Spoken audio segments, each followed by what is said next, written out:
Thom Hartmann here on the news. You need to know this. This week, Apple CEO Tim Cook was questioned in a congressional hearing about his company's complex scheme to avoid paying taxes. According to Mr. Cook, the company's stash of billions of dollars in overseas shell corporations, it's not tax dodging, it's ingenuity. And just in case anyone actually fell for the tech company's creative explanation, Mark Gongloff of the Huffington Post shares an incredible chart which illustrates exactly how unjust our nation's tax system has really become. The chart was produced by the Senate Permanent Subcommittee on Investigations, and it shows how the sources of federal revenue have changed over several decades. Since 1950, corporations contributed over 30% of our nation's revenue, and individual income and payroll taxes made up 45%. But today, corporations only contribute 17%, and individuals are paying over 60% of federal revenue. So despite all the Republican claims about the U.S. having the world's highest tax rate, corporations are contributing less to our nation than ever before. Yet corporate executives like Tim Cook have the audacity to say we should be celebrating their ingenuity. These companies make the huge profits they have been raking in by using the commons that our tax dollars developed and maintain. Without roads and bridges, communication systems and utilities, an educated workforce, and consumer base, corporations couldn't get their products into the hands of hardworking Americans. They should be paying for the privilege to do business here. American taxpayers should not be picking up a larger share of the tab, while corporate executives hold on to an ever-increasing share of the profits.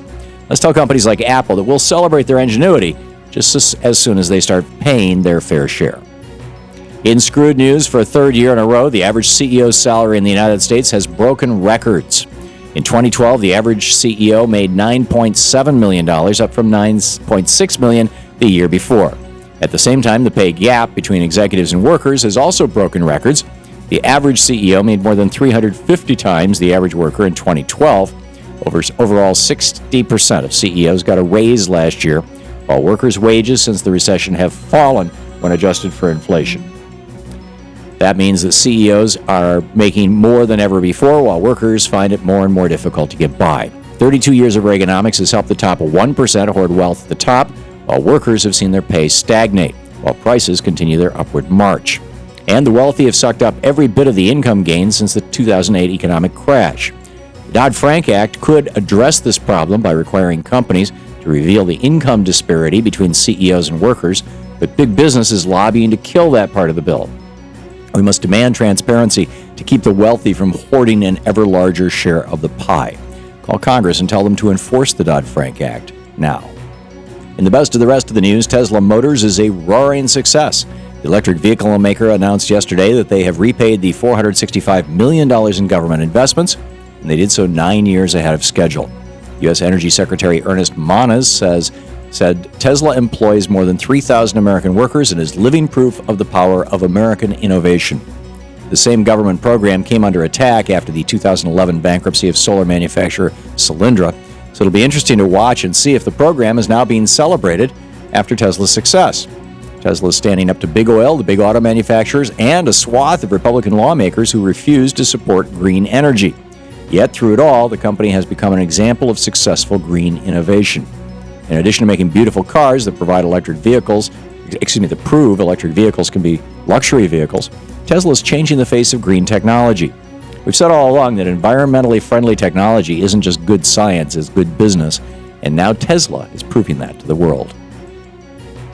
Last March, we were horrified to learn of a sneaky provision that was slipped into a government bill, a spending bill to avert a government shutdown.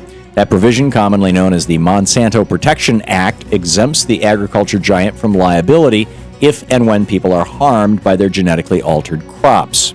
Thankfully, one senator is fighting to restore the USDA's right to regulate the safety of our food supply. On Monday, Senator Jeff Merkley of Oregon announced that he's introducing an amendment to repeal the Monsanto Protection Act. In a press release, the senator called the provision an outrageous example of a special interest loophole.